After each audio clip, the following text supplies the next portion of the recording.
Ini kewajiban kalian untuk mengurai jawaban-jawaban itu supaya kalian bisa menjadikan kami sebagai Kristen.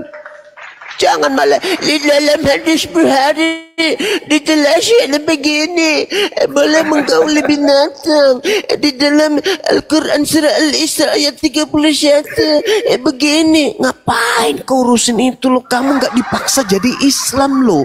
Kamu dipaksa mengkristenkan kami. Itu maka kamu harus membekali diri kalian dengan sehebat-hebatnya untuk menangkis dan menjawab semua pertanyaan Bang Zuma. Supaya saya jatuh cinta. Supaya saya jatuh cinta kepada agamamu, yang dimana kamu dibebani untuk mengkristenkan seluruh bangsa. Tapi kalau begini gayamu, jangankan kau ingin mengkristenkan dan bisa borok-borok mengkristenkan kami, yang ada jemaatmu nanti menjadi muslim semua aku buat. Gitu loh. Mampus ini di dalil Bibelmu. Jadikanlah seluruh bangsa menjadi muridku. Baptislah dalam nama Bapa, Anak dan Roh. Harus kau lakukan itu. Maka ilmumu harus jauh lebih hebat daripada saya. Harus. Supaya saya jatuh cinta kepada agamamu. Karena itu adalah amanat agung. Misi, visi dari agamamu, mengkristenkan seluruh bangsa. Saking gilanya untuk mengkristenkan, diperintahkan untuk melakukan penginjilan kepada seluruh makhluk. Nus senjin jo seluruh makhluk. Nus senji. Injo dikana makhluk, tiai manusia inji tiai. Nia anjo dikana kongkong. Nia ton dikana buaya, kodok, gorila, padalle, pararang, kak belama, anak cuntili, popo, parakang, kutu, kuman-kuman, bakteri, sapi betina, sapi jantan, anak sapi, kakek sapi, tante sapi, sepupu sapi, sapi usia lanjut, sapi yang tidak KB, sapi dan seterusnya. Eroknya singin jori injiri kau belama, tenanu pongor punaero ko pakaman jo agamanu. Nak keping ke buku rasa otakku pikir gitu. Ngapa nak manjo? Untuk itu kau harus mempertahankan akidahmu. Makhluk-makhluk yang ada di Sapiteng harus kau injili berdasarkan perintah kitab Markus 16. Mama Sapiteng. Ya harus. Makhluk-makhluk yang ada dalam kubangan-kubangan itu harus kau injili semua. Nah ini kau harus mempertahankan dirimu. Yang kau bahas Al-Isra, yang kau bahas istri Rasulullah, yang kau bahas hadis. Alamak, tak ada perintah di Islam jadikanlah seluruh makhluk menjadi Islam. Tidak ada. Al-Quran cuma mengatakan wa qulil haqqu mir rabbikum, kebenaran itu telah datang dari Tuhanmu. Barang siapa yang mau beriman silakan beriman, yang mau kafir silakan kafir. La ikraha fiddin, tidak ada paksaan di dalam ajaran agama Islam. Jadi tak perlu kau capek-capek belajar Islam itu karena kamu nggak dipaksa. Yang harus kau perdalam adalah materi ajaran agamamu, karena ada perintah jadikanlah. Nah kalau kau tidak menjadikan, kau masuk neraka.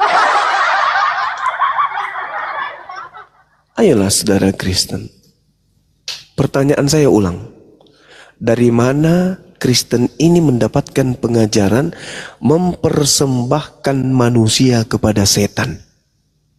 Tuh, Paulus. dari mana? Paulus kan? Nah oke. Paulus bagus, Bu Rahma sudah pintar. Di dalam 1 Timotius 1 nomor 20, Paulus mengajarkan mempersembahkan Alexander kepada setan. Kemudian dia mengajak orang-orang Kristen juga mempersembahkan manusia kepada setan. Di dalam 1 Korintus 5 nomor 1, orang itu harus kita serahkan dalam nama Tuhan Yesus kepada setan, sehingga binasa tubuhnya, agar rohnya diselamatkan pada hari Tuhan. Tuh, dalilnya jelas kan? Jelas kan? Jelas. Nah, sekarang ketika Paulus datang Yang tadinya ternyata yang disalibkan bukanlah Yesus manusia yang suci, tetapi seorang yang terkutuk, dirubah bahwa yang mati itu adalah Yesus untuk nebus dosa orang Kristen. Pertanyaan saya, Tuhankah atau setankah yang mau korban darah manusia? Jawab. Setan. Kalau setan jelas sudah terjawab. Tapi kalau Anda mengatakan Tuhan, mana dalilnya, Cak Ayu? Tunjukkan dalilnya. Gak ada kan? Maka benarlah kata Al-Quran, wa ikhwanuhum yamuddunahum fil gayyi thumma la yukasirun. Itu kata kitab suci saya. Apa artinya ayat itu? Dan teman-teman mereka, yaitu orang kafir dan orang fasik, membantu setan-setan dalam menyesatkan anak manusia, dan mereka teman-teman setan yaitu orang kafir tidak henti-hentinya menyesatkan anak keturunan Adam. Ya, seperti itu adanya. Jadi saya berharap ada dari Kristen yang bisa berdiskusi dengan baik dengan saya malam ini atau subuh hari ini. Silakan. Ya, baik. Ini ada bajak laut, Wahyu sama Slenger, Muslim apa Kristen? Dibuka mute-nya. Dibuka. Assalamualaikum warahmatullahi wabarakatuh. Waalaikumsalam. Waalaikumsalam. Terima kasih untuk saudara host. Sudah bertahun-tahun saya mengikuti Bang Zuma, ini baru kali ini saya bisa naik. Alhamdulillah ada satu kesempatan untuk Bang Zuma dan teman-teman Islam yang lain. Salam sejahtera. Baik, langsung aja ke poinnya Bang Zuma. Kita lagi diskusi. Bang Zuma, saya ada pertanyaan ini. Kebetulan untuk si Fulus saya sudah catat apa informasi dari Bang Zuma. Nah, saya mohon karena ini saya menjelaskan ke beberapa saudara-saudara saya masih bimbang karena saya sudah dua memualafkan saudara-saudara saya. Alhamdulillah, cuma beliau tidak mau di forum seperti ini karena malu ya.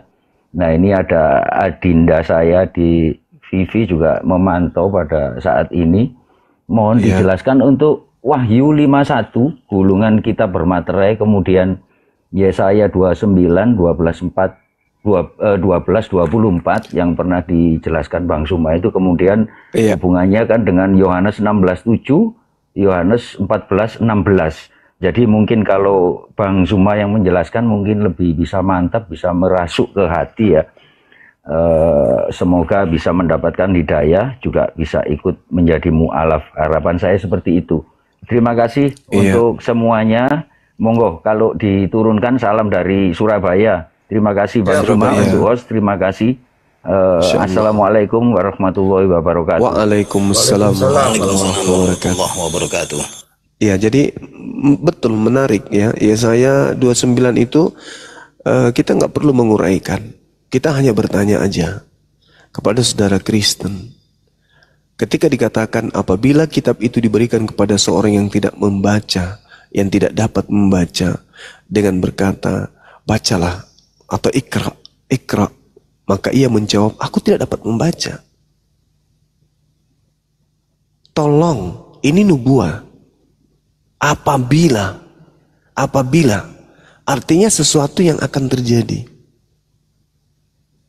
Nah, pertanyaannya, manakah itu terjadi? Di mana Allah, di mana Tuhan pencipta langit dan bumi kemudian memberikan kitab termaterai, dan orang yang diberi kitab itu berkata, aku tidak bisa membaca. Dan ini satu-satunya kemudian kitab yang ada di tengah-tengah kita yang santer antara Islam Kristen yang tidak bisa kemudian dibaca oleh orang yang mampu membaca. Orang Kristen ini mampu membaca nggak? Mampu. Coba kasih Quran. Bisa nggak dia baca? Nggak bisa. Sekarang orang Kristen mampu membaca? Mampu. Kasih Bible. Bisa nggak dia baca? Bisa. Jadi di sini diterangkan kitab yang tidak bisa dibaca oleh orang yang bisa membaca. Kan gila. Orang Jepang bisa baca Bible? Bisa. Orang Cina bisa baca Bible? Bisa. Orang Thailand bisa baca Bible, bisa. Orang Indonesia baca Bible, bisa. Orang manapun baca Bible, bisa. Tapi ketika mereka diberikan kitab termaterai, orang Jepang yang bisa membaca tadi suguhkan Quran, bisa dia baca? Enggak. Jepang terlalu jauh Bang Suma. Orang yang moncongnya panjang di Indonesia ini, yang suka menghujat Al-Quran, kasih Quran, bisa nggak dibaca? Nggak bisa juga. Jangan di Jepang, di Indonesia aja. Para penghujat ini bisa nggak baca Quran? Nggak bisa. Artinya bahwa ketika terjadi sebuah pembicaraan di dalam kitabnya orang Yahudi, apabila kitab itu diberikan kepada seorang yang tidak dapat membaca dengan mengatakan Iqra, baca, maka ia akan menjawab, aku tidak dapat membaca. Nah, sekarang itu terjadi di mana? Nabi mana yang pernah mendapatkan kitab seperti ini? Nabi Musa kah? Kaumnya bisa membacanya. Orang-orang bisa membacanya. Dan itu tidak pernah terjadi. Nabi Musa pernah diperintahkan membaca. Wahai Nabi Musa, ya paman, Iqra, baca. Gak bisa. Gak ada yang di dalam sejarahnya Nabi Musa seperti itu. Daud tak ada. Salomo tak ada. Yesaya pun tak ada. Samuel, Daniel, Harun tak ada. Yesus tak ada.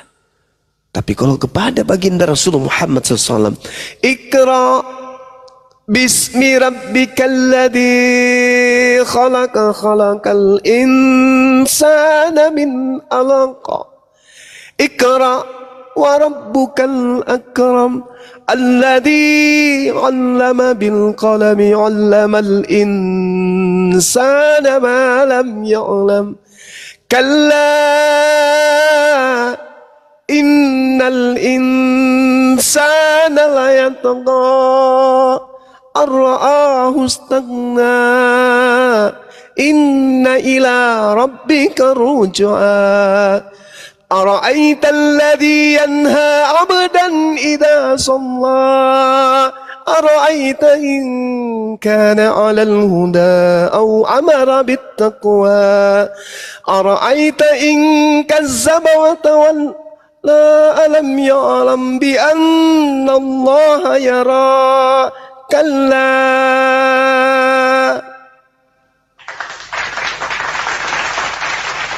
Jelas.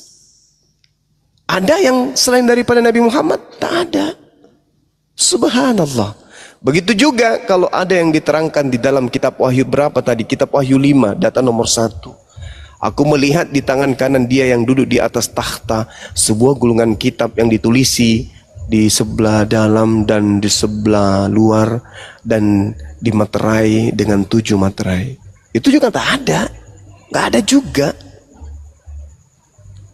Jadi hendak kemana kita berpijak sebagai orang yang datang belakangan ketika disajikan informasi-informasi di mana hampir seluruh manusia sudah bisa kemudian menggunakan internet, membaca situasi dunia, mendapatkan ilmu dari berbagai macam tempat, kondisi, situasi.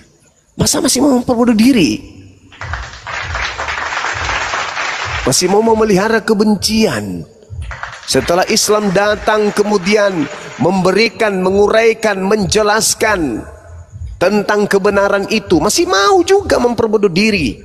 Sampai pada akhirnya ajal datang, masuk ke alam kubur, mimpi-mimpi, hayalan-hayalan, angan-angan yang kemarin, mati langsung surga. Mana buktinya? Tak ada. Ayolah saudara, Islam datang kemudian mengajak ahli kitab dan bahlul kitab untuk menuju kepada jalan keselamatan. Itu Al-Quran. Allah Subhanahu wa ta'ala menjelaskan kaidah itu. Ya, saya jelaskan sedikit sebelum diambil alih. Belum ada Kristen kan di sini ya? Masya Allah, Bang Fei, barakallahu fikum. Dijelaskan di dalam Al-Quran ini secara garis besarnya bagi kita pemula untuk belajar tentang dialog lintas agama atau perbandingan agama. Kita lihat di dalam Al-Quran surah Al-Ma'idah ayat 12, apa kata Allah? Walaqad akhazallahu mitsaqa bani Israil wa ba'athna minhum 12 naqiba wa qala Allahu inni ma'akum la in aqamtumus shalah wa ataitumuz zakah wa amantum birusuli wa azzartumuhum wa aqradtumullah qardan hasana la ukaffiranna ankum sayyi'atikum wa la udkhilannakum jannatin tajri min tahtihal anhar faman kafara ba'da dhalika minkum faqad dalla sawa'as sabil. Itu Al-Quran menjelaskan demikian. Wahai Nabiku Rasulullah Muhammad sallallahu alaihi wasallam, aku kabarkan kepadamu melalui Roh Kudus dulu sebelum aku mengutus engkau sebagai khataman nabiyyin, aku pernah memilih dan mengambil perjanjian dengan Bani Israel lo. Aku mengangkat mereka lo. Aku angkat 12 pemimpin di antara mereka. Aku jadikan raja di kalangan mereka. Bahkan aku berfirman kepada mereka loh. Apa kataku kepada mereka? Inni ma'akum. Aku bersama engkau wahai Bani Israel. Tapi apa yang terjadi wahai nabiku? Bima naqdihim mitsaqahum la'annahum wa ja'alna qulubahum qasiyah. Tetapi mereka wahai nabiku, kamu tahu, mereka melanggar janji itu, maka apa yang terjadi? Aku melaknat mereka wahai Rasulku Muhammad. Aku buat hati mereka keras membatu, karena mereka suka mengubah firmanku dari tempatnya. Mereka sengaja melupakan sebagian firman yang telah kuperingatkan kepada mereka. Engkau wahai Nabiku Muhammad senantiasa akan melihat pengkhianatan dari mereka, kecuali hanya sekelompok kecil di antara mereka yang tidak akan berkhianat. Maka apa kata Allah kemudian? Fa'afu anhum wasfah innallaha yuhibbul muhsinin. Maafkanlah mereka wahai nabiku, biarkanlah mereka, sungguh Allah menyukai orang-orang yang berbuat baik. Lalu apakah selesai sampai di situ? Enggak.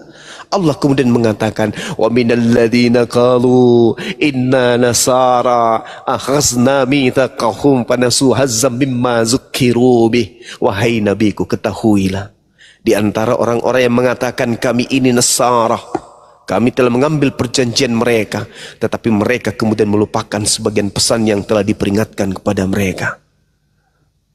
Syukran Bang Fei. Maka kami timbulkan permusuhan dan kebencian di antara mereka. Lihatlah wahai Nabiku Muhammad, saking bencinya, saking adanya permusuhan di antara mereka, mereka lihat ada ribuan sekte. Kenapa sekte-sekte itu banyak wahai Nabiku? Karena mereka kemudian mengingkari dan melupakan peringatanku, maka aku timbulkan permusuhan dan kebencian di antara mereka. Sampai mana? Sampai hari kiamat. Tapi wahai nabiku, aku membekalimu dengan seruan agar mereka bisa terselamatkan orang-orang di antara mereka yang masih ingin mau diselamatkan. Apa seruanku? Ya ahlal kitab, qad ja'akum rasuluna yubayyinu lakum katsira mimma kuntum tukhfuna minal kitab wa ya'funa an katsir qad ja'akum minallah nurun wa kitabun mubin. Wahai ahli kitab, ini loh nabiku, ini loh rasulku, sebagai senjata akhir, senjata pamungkas, berlian yang ada di atas bumi, keindahan yang tak ada tandingannya. Aku berikan kepadamu, beliau nabiku Rasulullah Muhammad sallallahu alaihi wasallam. Kudatangkan untukmu untuk menjelaskan banyak hal yang kalian sembunyikan. Telah datang sungguh kepadamu cahaya berupa Islam dan kitab yang menjelaskan, yaitu Al-Quranul Karim. Yahdi bihillah man ittaba'a ridwanahu subulas salam wa yukhrijuhum minaz zulumati ilan nuri biizni wa yahdihim ila siratim mustaqim. Aku juga katakan kepadamu, wahai nabiku, seruanku itu juga berupa. Aku katakan kepada mereka, kitab yang aku berikan kepadamu yaitu kitab termeterai berupa Quran. Kitab itulah yang aku berikan sebagai petunjuk akhir kepada seluruh manusia yang mengikuti keridaanku kepada jalan keselamatan. Dan dengan Al-Quran yang datang kepadamu, wahai nabiku Muhammad, aku mengeluarkan hamba-hambaku itu dari gelap gulita kepada cahaya dengan izinku dan menunjukkan kepada jalan yang lurus. Senjata terakhir yang Allah berikan kepada baginda Rasulullah Muhammad sallallahu alaihi wasallam untuk anak keturunan Adam alaihi salam, sehingga garisannya, pembedanya kemudian Allah ikrarkan, laqad kafaral ladina qalu innallaha huwal masihu ibnu maryam qul faman yamliku minallahi syai'a in arada ayyuhlikal masiha bena maryam wa umma wa man fil ardi jami'a walillahi mulkus samawati wal ar wa ma bainahuma yakhluqu ma yasha wallahu ala kulli syai'in qadir. Ini simpul terakhir.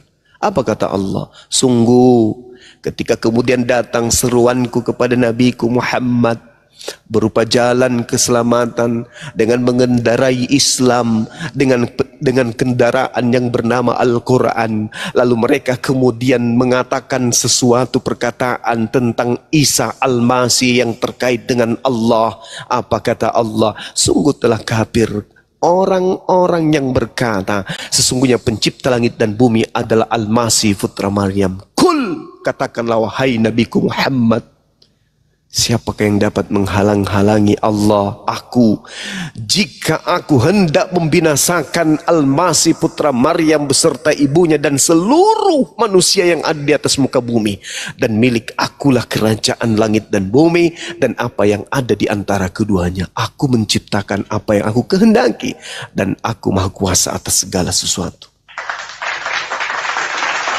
Ini diperintahkan oleh Allah untuk disampaikan. Tidak seperti yang tadi, jadikanlah seluruh bangsa menjadi muridku. Nah kayak gitu Islam itu enggak. Al-Quran cuman menyeru, ya lal kitab qad ja'akum rasuluna yubayyinu lakum katsira mimma kuntum tukhfuna minal kitab wa ya'funa an katsira. Itu hanya dikatakan oleh Allah, wahai ahli kitab, syukran sahabat P, sungguh Rasul kami Nabi Muhammad telah datang kepadamu, menjelaskan kepadamu banyak hal dari isi kitab yang kamu sembunyikan, dan banyak pula yang dibiarkannya untuk tidak dijelaskan. Sungguh telah datang kepadamu cahaya berupa Islam dan kitab yang menjelaskan, yaitu Al-Quran. Yahdi bihillah manittaba ridwanahu subulas salam. Dengan Al-Quran itu Allah memberi petunjuk kepada orang yang mengikuti keridaannya. Yang mengikuti aja, yang tidak mengikuti enggak juga. Ya, la ikraha fiddin. Al-Quran hanya petunjuk bagi orang yang mengikuti keridaan kepada jalan keselamatan. Tidak sama seperti yang tadi, jadikanlah seluruh bangsa menjadi muridku. Yang percaya dibaptis, yang tidak percaya dihukum. Subhanallah. Jadi saudara-saudara Kristen ini tidak perlu Anda susah payah mana kelemahan di Islam. Enggak perlu kau cari kelemahan, karena tak ada paksaan untuk Anda berislam. Tak perlu. Yang harusnya kamu cari adalah, apa kelemahan Bibelku? Di mana harus aku tutupi? Apa yang harus aku lakukan? Upaya apa yang harus aku berikan? Supaya agama Kristen ini terlihat sempurna, agar mereka semuanya bisa menjadi pengikut Yesus. Itu yang harus kamu perjuangkan. Ketika Bang Suma menghantam, Paulus itu adalah nabi yang mengatakan dia berkata bukan atas firman Tuhan, maka aku harus membackup pernyataan Paulus itu dengan dalil ini. Itu yang harus Anda siapkan. Ketika kemudian Bang Suma mengatakan bahwa Yesus berkata, waspadalah kepada Yesus palsu yang datang menyesatkan banyak orang. Maka aku Kristen harus mempertahankan senjata dengan menggunakan dalil-dalil ini. Itu yang harus Anda bekali diri Anda. Bukan malah ke Al-Quran. Konon Al-Quran itu membacanya pun tak sanggup. Malah kau bahas-bahas Al-Quran. Yang ada nanti jatuhnya kau menjadi penghujat, penista. Habis itu Anda menyalah-nyalahkan polisi. Wah, kalau kami membahas Al-Quran langsung ditangkap loh. Gimana kamu nggak ditangkap? Ilmumu nggak ada membahas Al-Quran tapi menghujat Al-Quran. Ya ditangkaplah. Hapuskan 300 ayat-ayat Al-Quran. Apa pula? Al-Quran itu adalah dongeng. Apa pula? Membacanya pun kau tak sanggup. Jadi jangan kau gunakan kaidah itu. Yang harus kau perjuangkan adalah Matius 28 nomor 19. Jadikanlah seluruh bangsa menjadi muridku. Baptislah dia di dalam nama Bapa, nama Anak, dan nama Roh Kudus. Itu yang harus Anda perjuangkan. Sehingga seluruh orang Islam yang ada di Indonesia ini bisa menjadi Kristen. Pertahankan akidah Anda kemudian. Pertahankan kemudian agama Anda untuk supaya dianut oleh semua orang. Dengan cara apa? Membantah semua argumentasi Bang Suma dan kawan-kawannya apologet Islam. Kalau Anda menemukan sesuatu yang keliru menurut hitungan tafsiran pengetahuan Anda tentang Al-Quran, ya silakan aja, toh Anda dipaksakan. Yang harus Anda pertahankan ya ini, di mana Anda harus memaksakan. Jadikanlah seluruh bangsa menjadi muridku. Itu paksaan. Itu paksaan. Jadikanlah seluruh bangsa menjadi muridku. Itu pemaksaan, Cak Ayu. Maka dengan konsep pemaksaan ini, di mana kamu mengusung agama kasih, maka agama kasihmu itu harus kau pertanggungjawabkan agar seluruh bangsa bisa melihat dan bisa kemudian mendapatkan pelajaran bahwa Kristen itu adalah betul-betul jalan keselamatan menuju kepada jannah, kepada surga. Tapi saudara, kalau hanya dengan modal seperti ini, mustahile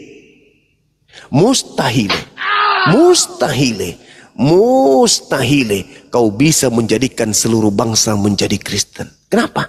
Lah kamu sendiri nggak paham kitabmu. Kamu sendiri nggak paham isi Bibelmu. Ketika saya bernarasi yang kau tanya apa itu tertulis di mana, Cayu? Bagaimana kau bisa mengkristenkan seluruh bangsa? Sedangkan 1 tambah 1 tambah 1 aja kamu nggak bisa jawab. Gimana, Cayu? Jadi percuma aja kemudian kamu itu mempelajari Bibelmu, karena kamu tak sanggup mengkristenkan seluruh bangsa. Orang cuman bertanya sepele aja kalian udah kelabakan. Bagaimana tidak? Kenapa? Fakta sejarah mengukir dengan indah. Umat Islam itu cinta dengan kitab sucinya. Umat Islam itu sayang dengan kitab sucinya. Umat Islam tidur, duduk, berjalan, berbaring dengan kitab sucinya. Siang dengan Al-Quran, malam dengan Al-Quran, pagi dengan Al-Quran, kalbunya dengan Al-Quran, bernapas pun dengan Al-Quran. Wa qalatil yahudu wan nasara nahnu abna'ullah wa ahibba'u. Umat Islam memahami kitab sucinya, memahami kemudian bacaan Qur'annya. Begitu salah bacaan ditegur sama yang lain, karena mereka cinta kepada kitab suci. Kalau kalian, kalian cinta dengan Bible? Nggak ada sedikit pun kecintaan, nggak ada nampak kecintaan pada dirinya. Anda mengetahui membaca original teksnya aja kagak, boro-boro original teksnya yang bahasa Indonesia yang direvisi dari tahun ke tahun aja nggak paham Anda itu. Bagaimana Anda bisa mengkristenkan seluruh bangsa sementara Anda sendiri buta tentang Bible, buta aksara Bible kalian itu? Bagaimana Anda bisa kemudian menjadikan seluruh bangsa menjadi Kristen? Gak bisa. Gak bisa. Apalagi sekarang sudah hadir di tengah-tengah kalian Bang Suma. Berat, Paman. Susah. Oh, pendeta bayaran aja pada mencret. Gimana dong? Ya, kesimpulan akhirnya kalian terlanjur Kristen. Pertanyaan lanjutannya adalah, mau tidak kalian belajar? Masya Allah. Wow, Sahabat Masya Faye, Allah. syukran. Mau tidak kalian itu belajar? Syukran. Atau mau detik-detik kehidupan di dunia ini mengantarkanmu justru ke neraka? Itulah ya teman-teman, pertanyaan yang sangat-sangat penting dan wajib untuk saudara Kristen jawab. Kenapa kemudian orang Kristen didoktrin dan didogma penebusan dosa dengan menggunakan manusia, dan kenapa implementasi kepercayaan Paulus dengan pedenya mengatakan bahwa dia telah mempersembahkan manusia kepada iblis, dan kenapa dalam diri Paulus itu selalu digocok sama setan. Oh Mama gimana rasanya setan menggocok? Udahlah, pening pun baik, aku. Bang Selenger, gimana Bang Selenger atas jawaban dari Guru dan Jumba, Bang Selenger? Masya Allah, ini udah tumpah-tumpah ini ayat nih, mantap ini. Masya Allah, Masya Allah. Bang Selenger. Ya, alhamdulillah. Nanti biar dipertimbangkan, kebetulan saya telepon pakai satu HP-nya lagi, masih malu, malah saya suruh naik, silahkan tanya-tanya gitu ya.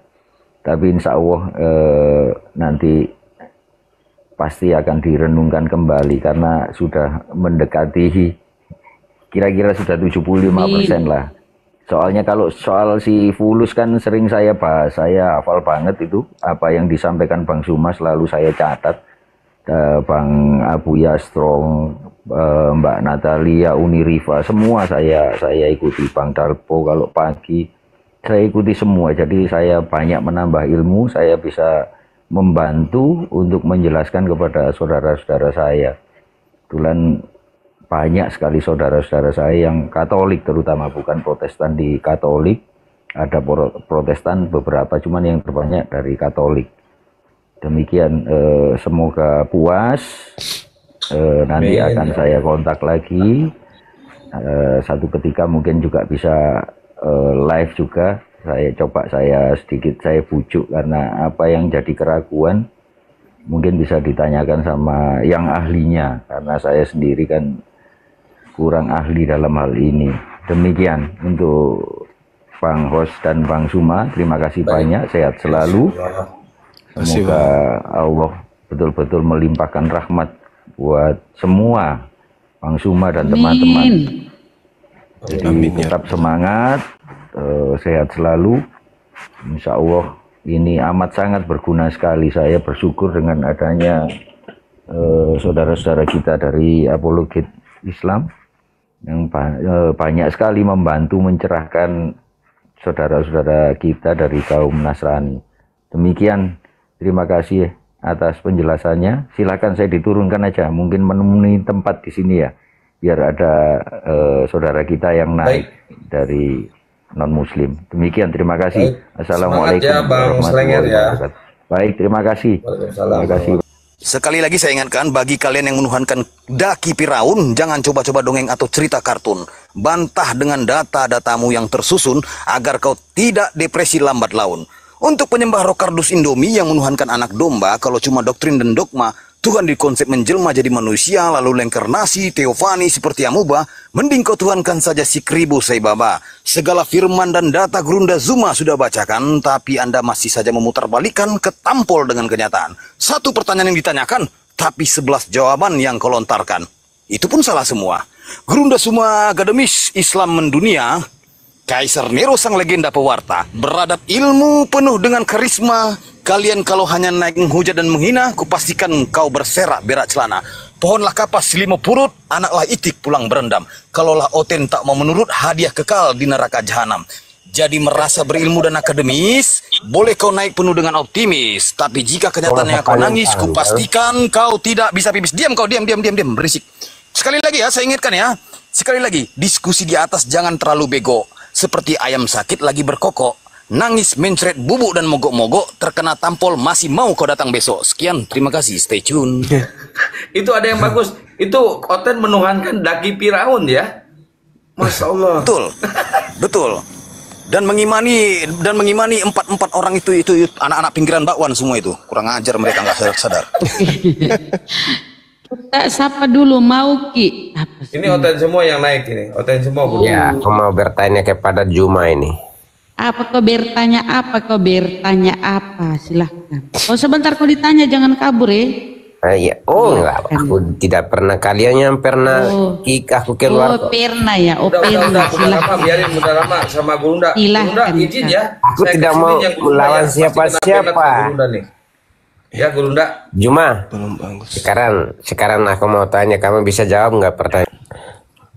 Kamu aja panggil nama saya sudah tidak dengan hormat, bahwa agama Islam itu adalah agama yang rahmatin alam. Aduh, gimana? Jangke jamba. Beleguk sih ya. Karena naon atuh teh? Siapa namamu? Oh iya, makanya ini jelas sekali. Kok masa ini nama Ya sudah. Ayo kawan, ayo mari kita diskusi. Silakan. Oke. Saudara mau Ini bertanya tentang apa? Iya, saya mau tanya tentang apa ya? Iya, apa ya? Yang pertama, Allah SWT yang dalam Islam itu berkuasa enggak? Itu yang pertama. Iya. Yang kedua, Pak Juma coba bacakan ke saya tentang Al-Fatihah. Arti Al-Fatihah itu apa? Itu aja. Coba. Iya, baik. Dengan yang jujur pertama, ya Pak. Dengan jujur nanti Al-Fatihah itu apa? Anak hasil gotong royong diam. Lagi mau dijawab. Jangan Pak, santai. Udah diam. Anak hasil gotong royong diam, mau dijawab sama Gurunda. Silakan Gurunda. Di mute moderator. Silakan. Minasyaitonirrajim. Huwallahul ladzi la ilaha illahu alimul ghaibi wasyahadah huwar rahmanur rahim.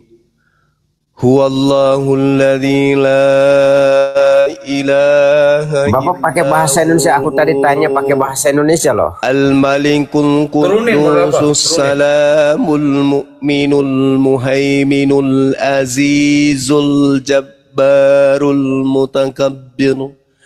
Subhanallahi amma yusrikun. Allah Subhanahu wa ta'ala kemudian dijelaskan Al-Aziz, yang artinya Sang Yang Maha Kuasa. Jadi pencipta langit dan bumi ini pasti Maha Kuasa, gitu ya. Itu dulu. Oke, siap. Tuh. Nah, nanti pertanyaan saya, Tuhan yang kau sembah bernama Yesus itu apakah Maha Kuasa? Mana dalilnya, kan gitu ya. Oke, bisa tanggapi apa? Pertanyaan pertama tadi kan sudah aku ajukan. Dan saya sudah menjawab tentang bahwa di surah mana itu tadi? Surah apa? Surah apa itu ya? Ada yang tahu nggak surah apa itu tadi? Huwallahul ladzi la ilaha illa. Jangan kayak yang lain Pak. Kita dua aja. Alimul ghaibi wasyahadah. Surah mana itu? Saya mau tahu di sini.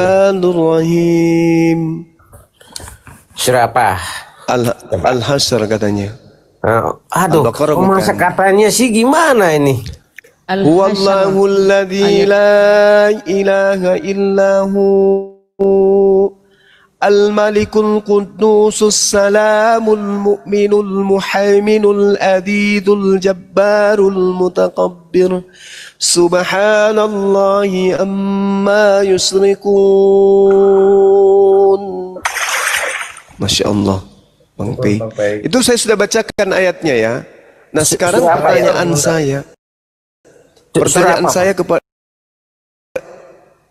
pertanyaan saya kepada saudara, tunjukkan belum habis nih Yesus. Waduh. Pertanyaan Al-Hasyr 22. Iya. Al-Hasyr dari 22. Quran. Oke Bang. Al-Quran surah Al-Hasyr ayat. Inilah aku bilang tadi, Anda itu punya batok kepala, belum bisa menampung Al-Quran. Oke, surah Al-Quran berapa? Oh, Itu mama, iya. itu aja belepotan. Gimana ceritanya? Sekarang pertanyaan saya, di mana dalilnya sembahanmu Yesus itu maha kuasa? Jawab. Pertanyaan tadi berapa, Pak? Tadi Bapak masih ingat? Astagfirullahaladzim, ya Allah ya Karim. Huwallahu pertanyaan, alladzi la ilaha illahu Al-Quran sudah berapa? alimul ghaibi Sudah. Ayo. wasyahadah. Oke, Bunda Ban.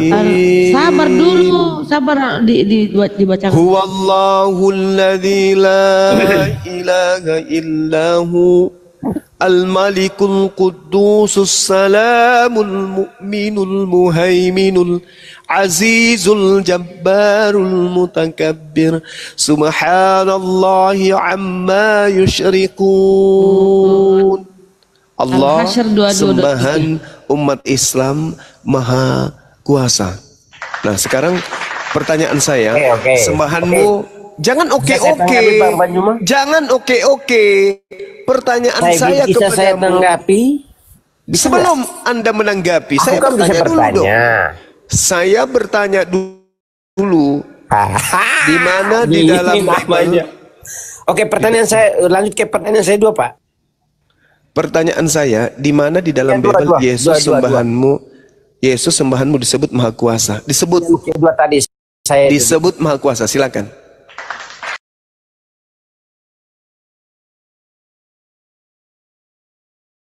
Bapak jawab dulu pertanyaan kedua. Nah inilah kalau anak hasil gotong royong kayak gini, nggak mau ditanya. Udah. Saya bisa menjawab apa saja. Saya bisa menjawab apa tuyul saja. second kau. Tuyul, turun. Nggak jelas ini. Itulah yang namanya, aduh. Kenapa diturunkan host? Mau saya baptis pakai ludah dia itu. Kurang ajar. Nggak pantas Gurunda debat sama anak hasil gotong royong, nggak pantas. Nah ini maaf ya, si udah si ya. Michael ini malah Michael pun lebih sama konyol ini. lagi. Sama aja ini. Michael pun sama aja itu. Nggak Ini anak apa-apa, biarin sama Kita coba Bang, aja ya. biarin. Kita coba Yosum. Ayo. Tanya Jun, tanya. Di mana dalam kitabmu dijelaskan anak Maria itu maha kuasa? Maha kuasa.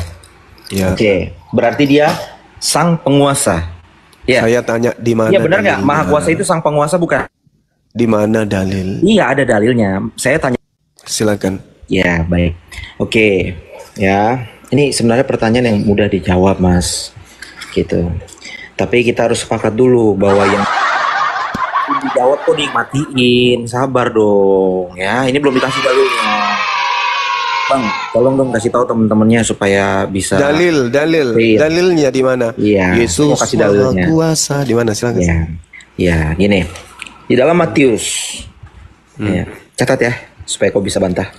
28. Ya, Matius 28. Padaku telah diberi kuasa. Yang ayat saya 19. tanya. Nah, yang saya disebut mau maha tanya kuasa. kepada Anda, kita harus sepakat dulu. Namanya yang Iblis pun diberi kuasa. Iblis. sabar. Yang saya tanya maha kuasa. Saya tidak bertanya tentang tataran makhluk.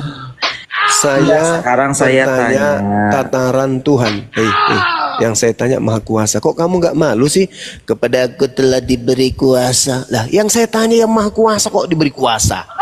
Dasar toples. Nah inilah kalian kan. Assalamualaikum. Hinalah terus, hinalah. Waalaikumsalam. Supaya kelihatan bahwa kamu tidak sopan. Yang saya tanya itu dalilnya Yesus maha kuasa, bukan diberi kuasa. Yang kutanya, di mana Yesus mengaku diberi kuasa, baru kau bisa tunjukkan itu. Yang saya tanya bukan itu. Yang saya tanya, di mana dalilnya Yesus maha kuasa?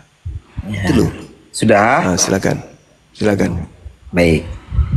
Saudara, dalam iman kami, Yesus Kristus itu adalah wakilnya Allah yang menguasai Saya tidak Dalilnya- tanya itu. dalam Matius Yang saya 28. tanya, di mana dalilnya Yesus itu maha kuasa Ya. sehingga dia pantas dituhankan.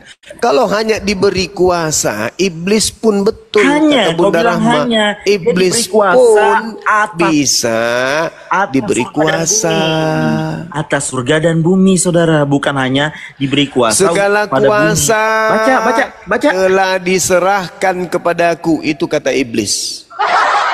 Oke? Nah, kau Dalam Lukas bajingan 4, penipu, Lung. Dalam Lukas 4 Kau baca dulu nomor Matius itu. 9. Nomor berapa itu ya? 28. Nomor 6. Kata Matius 28. kata iblis, segala kuasa serta Takut. kemuliaannya telah Saya diserahkan punya kepadaku. dalil. Anda tidak berani kan? Zuma, takut kan? Kok kualitas Yang saya- Oten kok begini ya Zuma, kualitas Oten? dalam Matius 28 itu sudah jelas, Zuma. Ya, dia Di punya kuasa Matius di surga dan 28 itu, otoritas di Matius surga dan bumi. di Matius 28 itu bukan Yesus, itu Ya iblis. astaga, inilah Dan otakmu dungu. dan itu tidak kena kepada pertanyaan saya. Pertanyaan saya, di mana Yesus disebut Maha Kuasa? Sejak kapan setan bisa naik ke surga? Sejak kapan? Yang saya tanya, di Ya, mana pertanyaan dalilnya saya Yesus gampang Maha aja. Kuasa? Sejak kapan setan bisa naik ke surga? Aduh, yang bertanya kepada Bisa jawab kepada tidak, kau Tuhan. bilang kan- Kau bilang Yesus itu. Coba. Sejak kapan setan bisa diangkat ke surga? Jawab Ketika- itu. Takut kau? Ketika kemudian di dalam Ayub 1 diterangkan, berfirmanlah Tuhan kepada iblis. Kamu bertanya loh. Ya Kamu silakan bertanya, jawab. sejak kapan iblis naik ke surga kan? Nah, aku jawab, Ayub 1, iblis naik ke surga, berbincang-bincang dengan Tuhan. Berfirmanlah Tuhan kepada iblis, dari mana engkau datang? Jawab iblis kepada Tuhan, dari berjalan ke sana kemari di bumi dan menjelajahinya. Itu jawabannya. Jelas ada. Cuma itu doang? Ya itu udah tangkapku udah bernaluri, kau akan jawab dengan dalil Ayub itu. Apa sih orang ini? Ya. Kamu bertanya, sejak kapan iblis naik ke surga? Lah itu sejak Ayub 1 nomor gini, 7. Iya, aku tahu kau akan jawab itu. Pertanyaan selanjutnya. Ada kan? Oke. Terjawab Iya, kan? tercatat. Terjawab kan? Sejak kapan iblis naik ke surga? Ya sejak Ayub 1 nomor 7 memberitakan iblis naik ke surga, bertanya kepada Sekarang Tuhan. pertanyaanku adalah Tuhannya Yahudi. Sekarang pertanyaanku adalah Pertanyaan saya apa? Pertanyaan saya apa? pertanyaanku adalah- Mana dalilnya Yesus Maha Kuasa? Kamu menjawab, Iya, Yesus sejak Maha kapan Kuasa. iblis naik ke surga? Ayub 1 nomor 7, iblis naik ke surga. Bertanya ngomong aja kepada dulu, ngomong, Tuhanmu. aku jawab ya, kau diam. Astagfirullah. Dia Maha Ngomong aja Kuasa dulu, lah. ngomong. Saya kan- Cuma, Pertanyaan saya, di mana dalilnya Yesus Maha Kuasa? Itu loh. Silakan. Yesus Maha Kuasa, dia Tuhan kami. Ya, dalilnya Kau mau Bang, botol dalilnya. gimana pun nggak perlu Saya dalil. hargai. kau Saya itu tidak bodoh sama pernah, tolol. saya tidak pernah berkata Yesus itu bukan Tuhanmu. Saya hargai Yesus itu Tuhanmu. Yesus yang datang kepada Paulus itu Tuhanmu, saya hargai. Iya. Itu Tuhanmu. Maka saya bertanya, mana dalilnya Yesus Maha Kuasa? Silakan Anda tunjukkan. Tinggal Anda tunjukkan. Saya siap dengarkan. Maha Silakan. Kuasa bangkitkan orang mati. Silakan, di Dia mana bisa dalilnya Yesus dia Maha bisa- Kuasa, dia bisa- Bang? Ya kalau Silakan. saya bicara di mute terus gimana saya mau ngomong? Dalilnya Yesus Maha Kuasa tertulis di mana? Ya Silakan. makanya.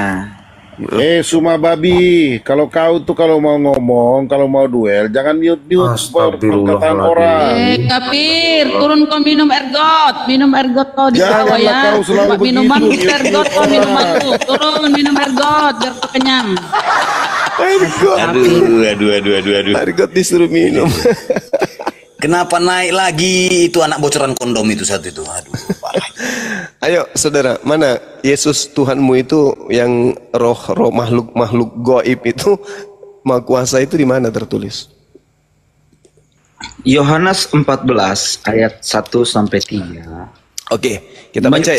Sabar. Tuh kan lumayan. Enggak, saya butuh dalil. Saya Emang butuh kelihatan dalil, Bang. kualitasmu. Saya butuh dalil, Bang, bukan Yohanes kebohongan. 14 ayat Saya 1 baca. sampai 3. Janganlah Saya aja gelisah yang baca, hatimu, karena percayalah kepada nanti kamu- Allah, percaya jangan juga kamu kepada yang baca, kamu tidak Di rumah percaya Injil Bapakku ini. banyak tempat tinggal, jika tidak demikian tentu aku mengatakannya kepadamu, sebab aku pergi ke situ untuk menyediakan tempat bagimu. Dan apabila aku Pertanyaannya. telah pergi ke situ dan telah menyediakan tempat bagimu, aku Ya. akan datang kembali dan membawa kamu ke tempatku supaya di tempat di mana kamu berada. Kau yang saya tanya, Pertanyaan ke Yes. saya adalah Di mana Pertanyaan dalilnya saya Yesus adalah Maha Kuasa? Bagaimana mungkin setan yang kau anggap bisa tempat bagi pengikutnya? Astagfirullah. Bagaimana dengarkan. Kok bego-bego ya? Bagaimana Yesus yang kau anggap setan? Dengarkan. Dengar dulu. Aku punya argumentasi dong untuk mempertanggungjawabkan imanku. Kenapa kamu selalu mute? Ya udah, silakan. Kamu nggak bisa fair berarti, nggak adil kamu. Iya, silakan kau berbicara. Iya, ya makanya jangan di mute terus ya. Nah, aku punya argumentasi dari dalil ini. Seperti kamu punya argumentasi, demikian beri aku kesempatan untuk bicara. Iya, silakan kau bicara. Ya, jangan kau diskreditkan. Oke. Di dalam Yohanes 14 itu, ya, kau menuding bahwa Yesus, sabar dulu. Zuma menuding bahwa Yesus itu adalah setan. Di mana dalilnya setan punya kesempatan mempersiapkan tempat, setan punya bagian dalam surga? Di mana dalilnya? Jawab. Dalilnya setan punya bagian untuk mempersiapkan tempat untuk orang-orang saleh. Oke, ku jawab ya. Jawab. Iblis berkata, segala kuasa serta kemuliaan. Kuasa di mana? Di mana dalilnya? Bisa kasih tahu dalilnya. Bisa tidak kamu diam? Ya udah, kasih tahu dalilnya. Ya. Segala kuasa telah dalilnya di mana, Zuma? Injil apa? Lukas 4 nomor 6. Kita kafir ini bego si kafir memang bego. Lukas berapa? Lukas 4 nomor 6. Lukas 4 nomor 6. Oke. Yes. Sip, silakan. Aku aja yang baca ya. Ini perkataan iblis ya, Lukas 4 ayat 6. Oke, saat mencoba Yesus ya. Ya. Oke. Ayat 6. Dari ayat 5 dulu deh. Kemudian ia membawa Yesus ke suatu tempat yang tinggi dan dalam sekejap mata ia memperlihatkan kepadanya semua kerajaan dunia, bukan surga. Kata iblis kepadanya, segala kuasa di dunia itu maksudnya, serta kemuliaan akan kuberikan kepadamu, sebab semuanya itu telah diserahkan kepadaku dan aku memberikannya kepada siapa saja yang kukehendaki. Di mana ayat 5-nya? Di dunia. Jangan kau pikir, bukan di surga. Nggak bisa kau jawab. Baik. Nah, sekarang kemuliaan itu di mana? Di dunia. Kau baca ayat. Enggak, aku tanya dulu, kemuliaan Tuhan itu di mana? Baca ayat 5-nya. Kemuliaan Tuhan itu konteksnya iblis punya kuasa di mana? Kutanya sama ayat 5. Kuasanya di mana? Jangan kau pelintir. Kemuliaan Tuhan itu cuma di dunia. Ya itulah makanya bedanya Yesus dengan setan. Yesus punya kemuliaan kuasa di surga, bukan hanya di bumi. Sedangkan setan hanya di bumi, tidak punya bagian di surga. Itu yang kau pelintir, Zuma. Kau nggak ngerti. Enggak, aku nggak melintir. Di situ dikatakan dengan kau bilang si iblis punya kuasa di surga. Hei. Mana iman iblis? Di dalam sabar dulu. Kamu kalau dikasih kesempatan gini cara berbicara. Silakan. Ya kan? Nah, sekarang di dalam kitabmu yang kamu bacakan tadi itu, segala kemuliaan diberikan. Kemuliaan itu hanya di bumi? Kau tanya lagi, kau jawab. Ya, silakan. Yesus menyatakan segala kuasa di surga dan di bumi, bukan hanya di bumi. Sedangkan di deklarasi setan dalam Lukas 5 dan 6, dia hanya punya kuasa kerajaan di bumi. Nah, sekarang kemuliaan Tuhan, kutanya lagi, kemuliaan Tuhan itu apakah kemuliaan itu hanya di bumi atau di surga juga? Semuanya. Apakah bagus. Itu udah terjawab berarti. Apakah setan itu punya kemuliaan di surga? Tidak ada, Zuma. Kamu jangan dalilnya kau baca, dalil yang tadi apa yang tertulis? Setan, Zuma. Dalilnya tadi dia mengatakan Zuma. apa? Setan senang. Kamu bisa diskusi kalau dikasih kesempatan. Kamu soalnya melintir, Zuma. Tidak ada. Kata iblis kepadanya, segala kuasa itu serta kemuliaannya. Kemuliaan siapa? Coba. Kemuliaan iblis lah. Iya, di mana dia punya kemuliaan? Lukas 4 nomor 6. Nomor 5-nya dia menyatakan kemuliaannya di mana? Saya ulang baca. Kemudian iblis membawa Yesus ke suatu tempat yang tinggi, dan dalam sekejap mata ia memperlihatkan kepada Yesus semua kerajaan dunia. Tidak ada surga. Oke? Baik. Jangan kau tambah-tambah ya. Nah, sekarang kita bukti, kita kasih bukti. Mental itu tidak boleh menambah-nambah. Kita bukti sekarang. Bukti? Yang mana dengar. Yang mana yang pernah dipelonco? Iblis pelonco Yesus atau Yesus pelonco iblis? Itu bukan pelonco. Kau ngerti pelonco nggak? Definisi pelonco apa? Tadi katanya kuasa. Apa? Coba definisi pelonco apa? Tadi katanya diberi kuasa. Sekarang yang mencobai siapa? Iblis mencobai Yesus atau Yesus mencobai iblis? Yang mana yang betul? Itulah kau nggak tahu konteks, Suma. Yesus bicara segala kuasa di surga dan di bumi telah diberikan kepadaku. Itu setelah dia mana dari buktinya kematian, kuasanya loh? Mana bukti kuasanya di bumi? Saya buktikan kuasanya. Mana bukti kuasanya di bumi? Iblis malah berkuasa. Saya buktikan Iblis kuasanya. malah berkuasa mencobai Yesus. Menguasai kau seperti mencobai kami.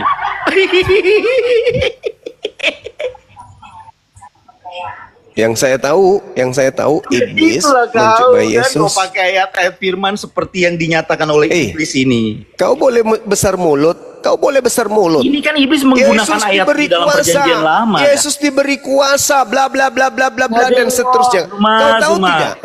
Kau tahu tidak? Kau nggak bisa jawab pertanyaan.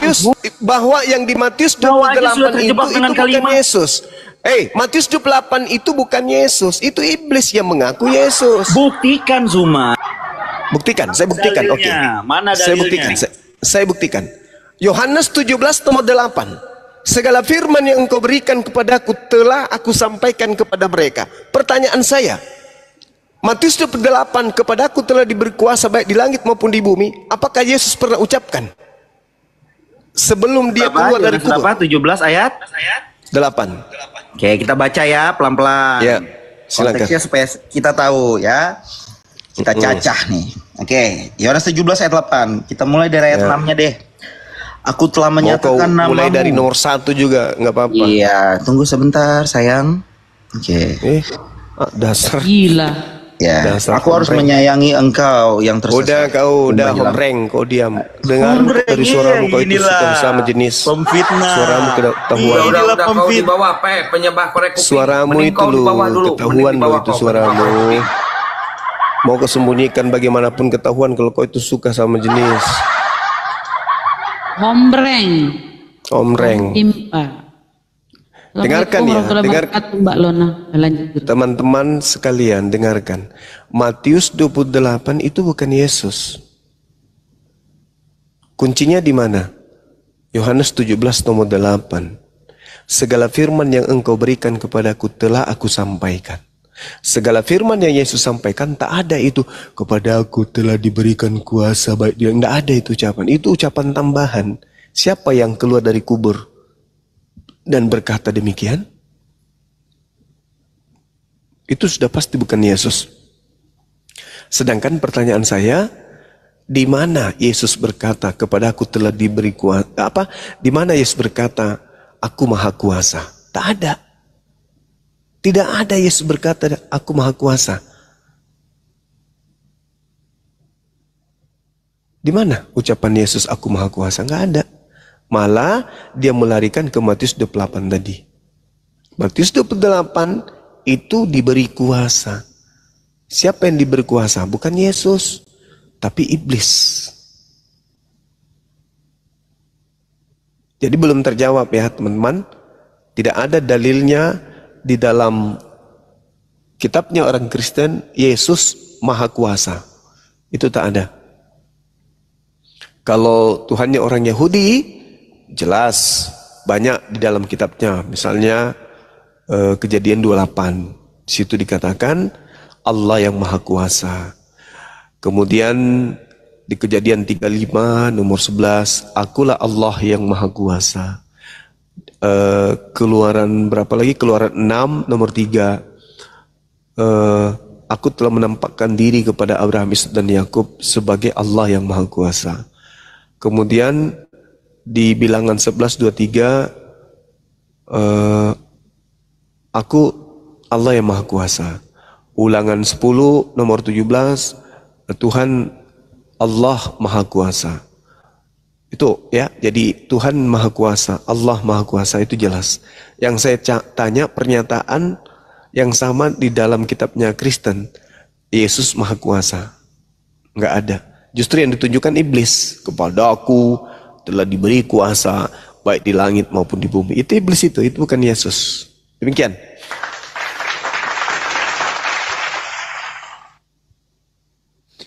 Kita sapa Yohanes. Yohanes Mutu, Assalamualaikum. Assalamualaikum. Selamat malam, Kristen ya? Kristen ya? Yohanes Mutu. Ya, Yohanes, dibuka mute-nya. Buat teman-teman, saya sengaja kecilin Gurunda Juma karena udah 5 akun punah. Kalau dibesarkan ya. 8 semuanya. 8 semuanya. Saya izin nyapa dulu. Saya izin nyapa dulu, boleh? Ya, Yohanes, dibuka mute-nya. Teman, saya sengaja kecilin Gurunda Juma karena udah 5 akun punah. Aduh, noisy. 8 semuanya. 8 semuanya. Saya izin Jabling Bang Versi. Silakan Mbak Lona. Izin Bunda, Assalamualaikum, Guru Rumah. Waalaikumsalam. Santang, Bunda Rahma dan semuanya para Istar. Izin saya menyimak dulu ya. Lanjut. Baik, Yohanes, Mbak Lona. silakan. Ya, Yohanes, ada yang mau ditanyakan? Silakan Yohanes.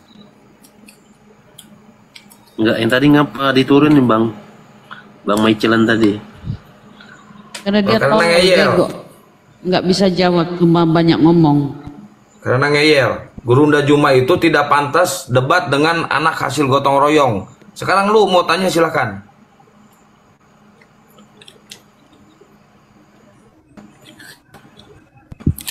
Jawab, kau berdiskusi, kenapa minta naik? Ayo, silakan. Mau tanya yang lain boleh? Boleh, silakan. Tuhan kan sudah banyak menurunkan banyak nabi kan? Apa sih tujuan utama Tuhan untuk menurunkan nabi itu? Para nabi itu? Supaya manusia itu tidak jadi setan.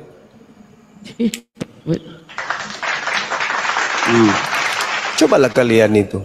Kalian coba. Diri Anda coba.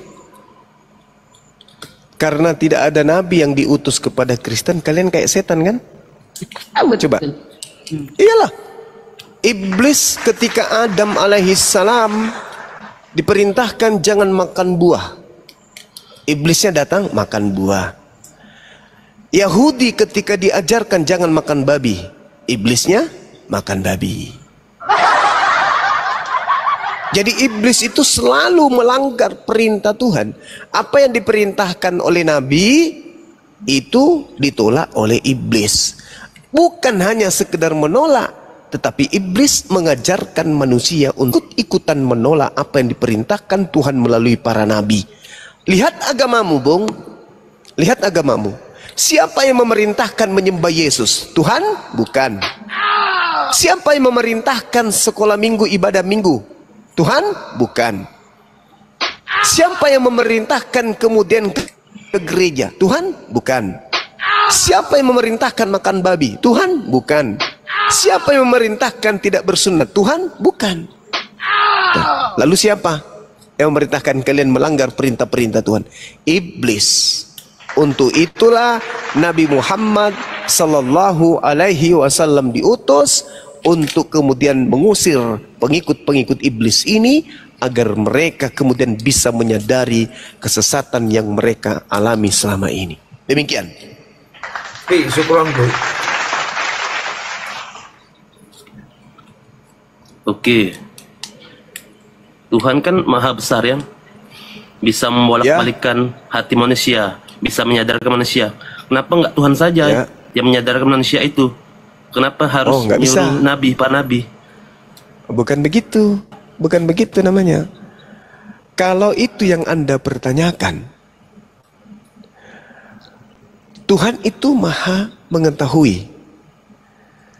Kalau demikian adanya, kenapa Tuhan tidak memasukkan aja ilmu pengetahuan kepada manusia?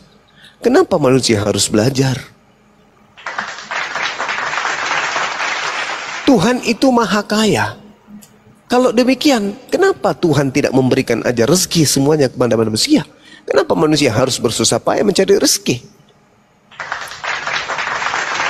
Tuhan itu maha menghidupkan.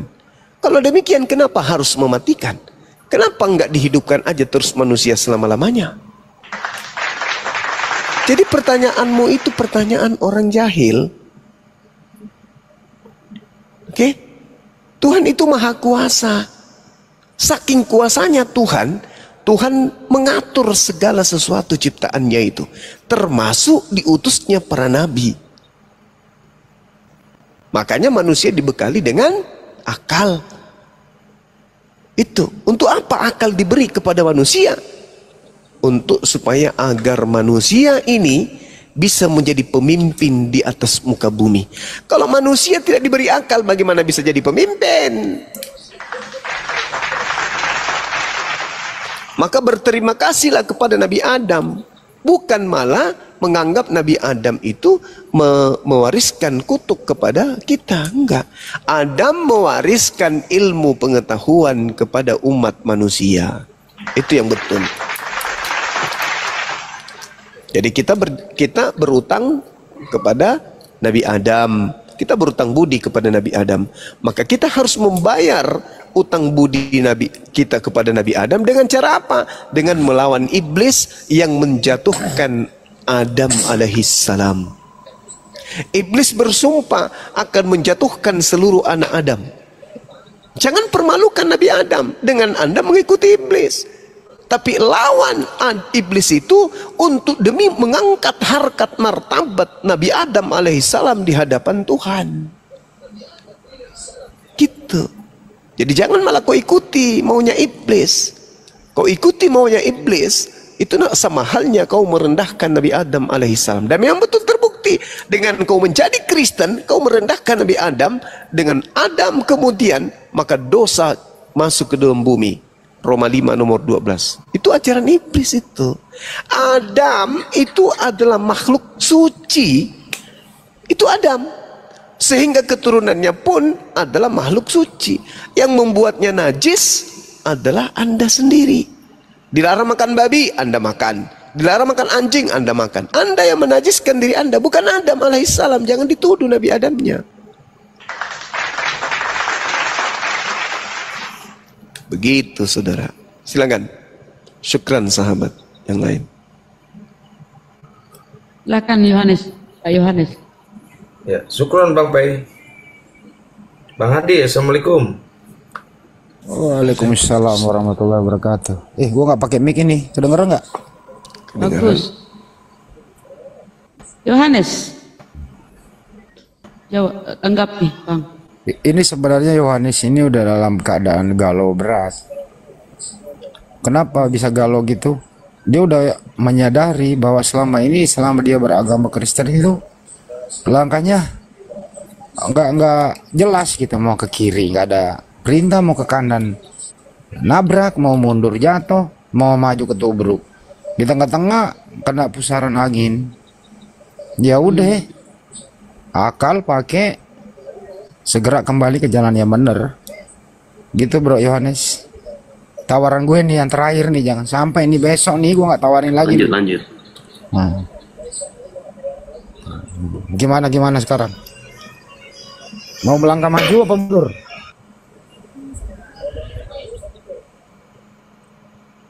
Maju dong. Ya maju udah. Lu udah bisa bedain kan mana manusia mana Tuhan?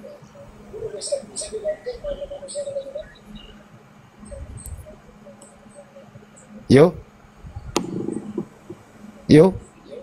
Iya. Waduh. Lu udah bisa bedain kan manusia dan Tuhan? Bisa.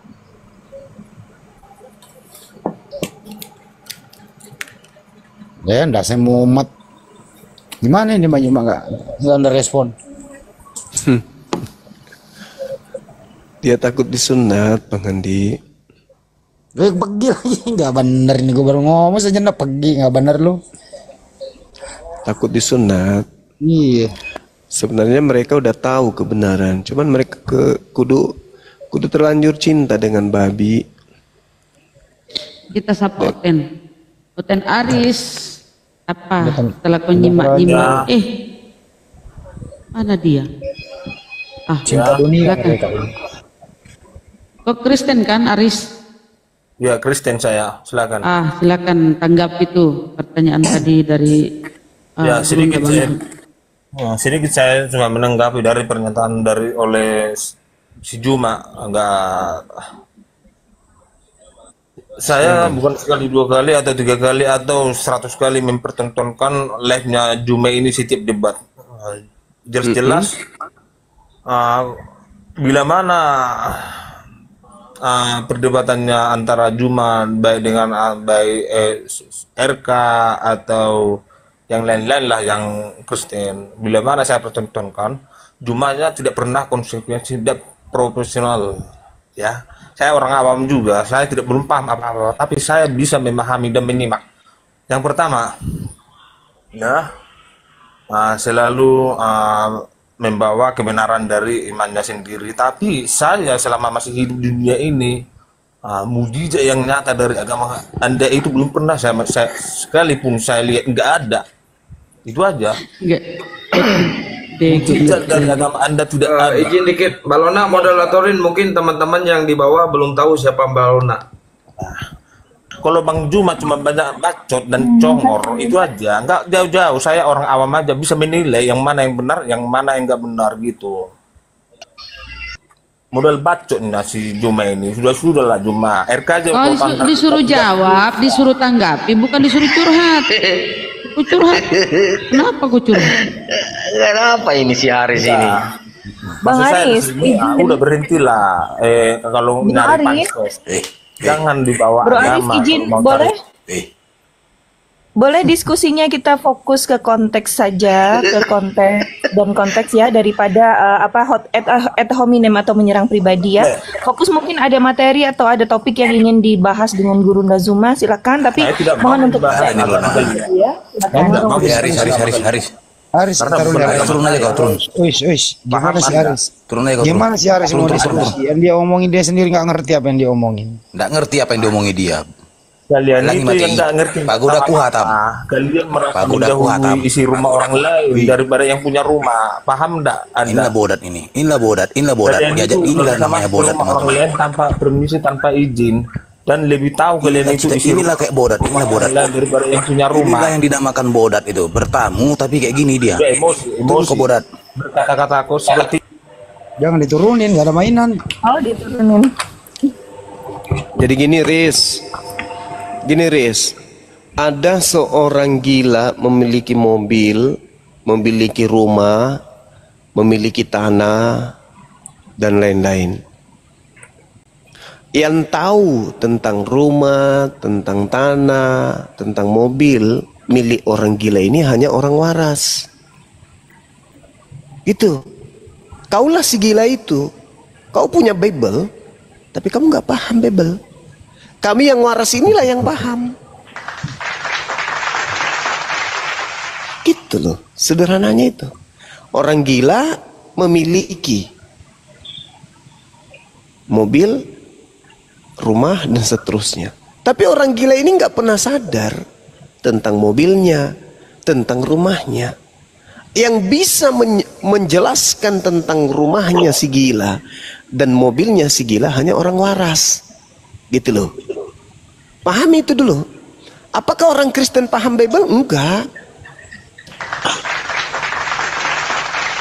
Tidak bisa orang Kristen paham Bible. Kenapa? Kapan hari orang Kristen paham Bible, mereka akan mu'alaf. Seibarat kata, kapan hari mereka tahu isi Bible, paham tentang Bible, mereka mau melaksanakan isi Bible, maka itu artinya mereka sudah waras. Dan saat itu juga mustahil dia bertahan menjadi Kristen. Itu. Pahami itu, pelajari itu baik-baik, camkan itu baik-baik, Aris. Jadi selama kau gila, kau tidak akan pernah bisa paham Bible. Yang paham Bible itu saya, yang waras. Paham? Bagaimana mau paham ya? Dia kan gila. Mustahil paham dia bagi iya, diri. betul. Parholong. Efek perjanjian baru. Assalamualaikum. Oh, Muslim ya. Waalaikumsalam. Warahmatullahi wabarakatuh. Ini mohon maaf ya Bang ya, kita naikkan Kristen untuk diskusi dulu Bang ya, Parholong ya. Saya cuma ingin berpesan menyampaikan- kepada saudara-saudara Kristen, maaf pun, berpesan tolong kurangi makan babi dan anjing. Monyet Nasihat sekali-kali lah. Kura-kura, monyet. kodok, biawak sekali-sekali. Oh, mama. Tapi yang dua ini tadi agar dikurangi. Babi dan anjing. Kurangi Bang, kurangi. Ya, kalau bisa tinggalkan. Makan aja yang lain. Apa itu misalnya anak bayi yang baru mati dikubur, gali kuburnya makan. Mending itu kau makan daripada babi, anjing. Karena kenapa? Parholong. Tidak ada ancaman di Bible tentang orang yang makan daging manusia. Yang ada ancamannya di Bible adalah orang yang makan babi dan anjing.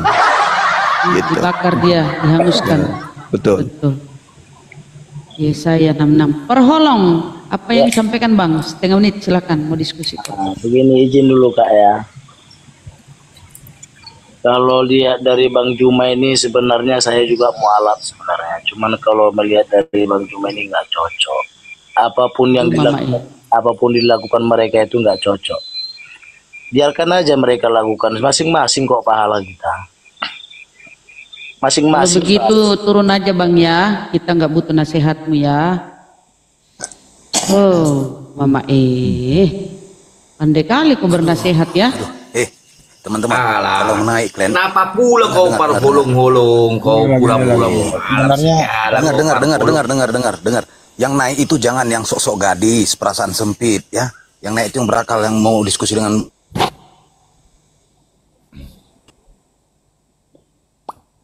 Cek. Jadi kalau kayak tadi itu sebenarnya mungkin dia jarang mendengarkan bagaimana orang-orang sebelah itu membahas Al-Quran, menghina Nabi kita. Bagaimana Bible berbahasa Indonesia itu yang banyak salah arti, memakai istilah Al-Quran disalah arti. Jadi sebelum negur lah, lebih baik introspeksi diri dulu. Terus kalau bisa ditanya sama orang kayak gini, apa yang telah kau lakukan membela agamamu coba? Kalau cuman toleransi, ya biarin aja lah masing-masing. Ya kalau ditanya nanti, apa yang telah kau lakukan dengan membela agamamu coba? Nanti kalau keluarganya ada yang murtad, kawinisasi, terus iming-iming, baru tuh, ini loh akibatnya ya. Nenek mengkiper lah, gitu ya. Itu sih arahan dari saya. Jangan jadi sok terlalu jadi pahlawan. Nanti Anda kembali menjadi apa? Gugur di medan laga tanpa bertempur.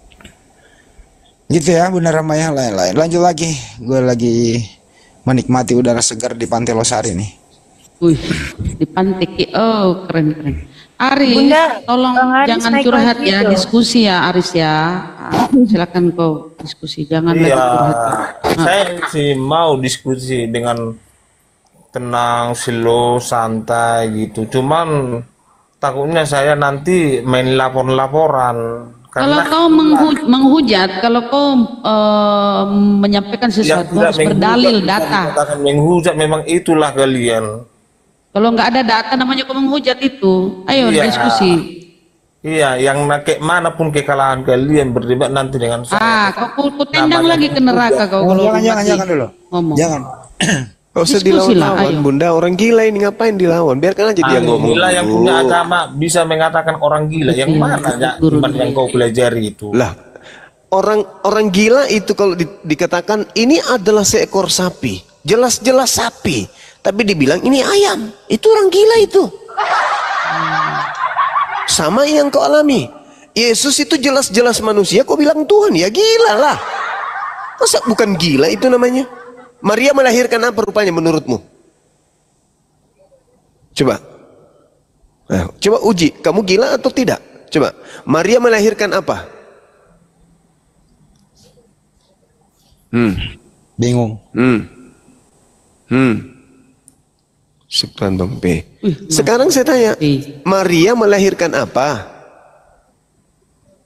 Berarti kau pura-pura gila, kau sadar ya? Cuman pura-pura gila. Bang Juma ditanggapi, udah tahu aku, walaupun orang awam saya paham menilai kami itu. Kamu itu Bang Juma suka mempelintirkan ayat daripada kitab. Saya tidak bawa ayat, saya cuma bertanya, Maria itu melahirkan apa? Lebih sempurna daripada Quranmu, tahu nggak? Isi dari Quranmu sebutkan dulu ayatnya. Serius? Serius itu? Bumi itu bulat, itu aja. Serius itu? Itu aja lah. Apa? Bumi itu bulat, sebutkan dulu ayat di Quranmu. Di mana tertulis? Kalau di Bible nanti ku minta juga boleh? Nah, boleh. Oke ya. Nah, sebutkan, tunjukkan di mana tertulis bumi itu bulat. Bahwasannya Quranmu itu sempurna. Terjadinya siang dan malam. Bukti bahwa Al-Quran menjelaskan bahwa bumi itu bulat. Al-Quran surah Az-Zumar ayat 5. Tunjukkan Bang Juma, jangan cuma Az-Zumar ayat 5 kan jelas tuh. Banyak sih ayatnya. Banyak ayatnya di dalam Al-Quran yang menerangkan bahwa bumi itu itu kan gila kan? Lihatlah kan gila. Udah ku bilang kan kau itu gila. Az-Zumar ayat 5. Az-Zumar ayat 5. Udah. Terus Al-Hajj ayat 27. Terus apa lagi? Di dalam Al-Quran surah berapa? Apa lagi itu? An-Naml ayat 88. Kemudian ayat berapa lagi? Itu aja dulu. Nah, sekarang kau tunjukkan kepada saya di mana di Bible. Loh, kau belum ada pembuktian jelas di mata saya. Di mana saya mau Saya udah bilang Az-Zumar ayat 5. Saya tidak butuh kata-katamu. Saya butuh memperlihatkan dengan mata saya. Tunjukkan. Az-Zumar ayat 5. Halakan samawati wal ard bil haqq. Moderator jangan dan seterusnya. Nah, sekarang giliranmu tunjukkan di mana di dalam Bible bumi itu bulat. Jangan kau balikkan dulu pertanyaan sama saya. Gimana sini orang? Jawab dulu pertanyaan saya, tunjukkan. Saya udah jawab, Bung. Al-Quranul Karim surah Az-Zumar ayat 5, Bung. Udah aku jawab. Anda mau terima, tidak terima kan saya nggak bisa maksa. Soalnya Anda gila. Nah, sekarang saya balik nanya. Di dalam Biblemu yang mengatakan bahwa bumi bulat itu mana dalilnya? Halo, selamat malam. Ada nggak? Kan gitu pertanyaannya. Malam. Semoga kau normal ya, nggak sedeng ya. Silakan lanjut. Normal. Cuma kan tadi yang nggak normal kalian kok diturunin itu yang si. Karena dia nggak normal. Kalau kau nggak normal juga kau pun ditendang ke neraka. Bunda cukup. Enggak. Itu dia. Kamu naik di sini mau diskusi apa membela temanmu? Kalian kalah loh tadi, dia menang. Iya, nggak apa-apa kalah, nggak masalah. Kan ditanya mana ayatnya di dalam Al-Quran tentang bumi itu bentuknya bulat. Kan sudah kutunjukkan tadi. Az-Zumar ayat 5. Itu jangan udah dipotong. Nah, sekarang giliran saya bertanya, di mana di Bible tertulis bumi itu bentuknya bulat, kan gitu. Itu loh, bukan saudara. Aris udah diturunin itu. Iya kan tadi saya udah ditanya dan saya jawab. Lebih baik kau injak lehermu dua-dua. Moko kalau saya injak lehermu dua-dua. Kenapa yang sakit semua yang naik ini? Naik kau lagi sini, naik kau lagi sini, kau injak kau lagi. Kalau ditanya tiang langit di mana pernah ada tiang langit? Pernah ditemukan tiang langit? Mampus. Udah habis, Bunda, udah habis, udah ditabrak sama Lion Air, Garuda, semua udah ditabrak, semua hancur semua. Kalau kau naik lagi yang kayak gitu, gue langsung injak lehermu, gue gak kasih napas. Nah, naik kau lagi coba. Tapi gini ya, Tapi gini teman-teman, di Bible itu ada mengutarakan bahwasanya memperkenalkan bumi itu datar, ada, bukan bulat, datar. Di waktu iblis memperkenalkan bumi itu datar. Waktu mencobai Yesus, bisa kita baca itu. Jadi dia memperkenalkan isi kerajaan dunia. Isi kerajaan dunia itu datar semuanya. Nah, itu baru Bible, nggak ada bulat.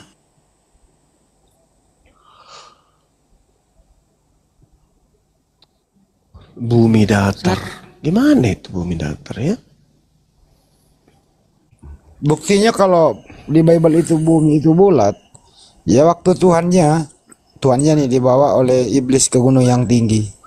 Nah, iblis memberikan seluruh kerajaan dunia ini. Ya berarti datar. Masa nih ke gunung yang tinggi bisa lihat seluruh kerajaan bumi? Ya datar lah. Datar, hebatan Superman lagi membawa Batman ke atas langit. Terlihat bulat gitu loh. Kok masih ada orang kayak begitu hidup ya? Kan oleh Bible. Silakan Bang.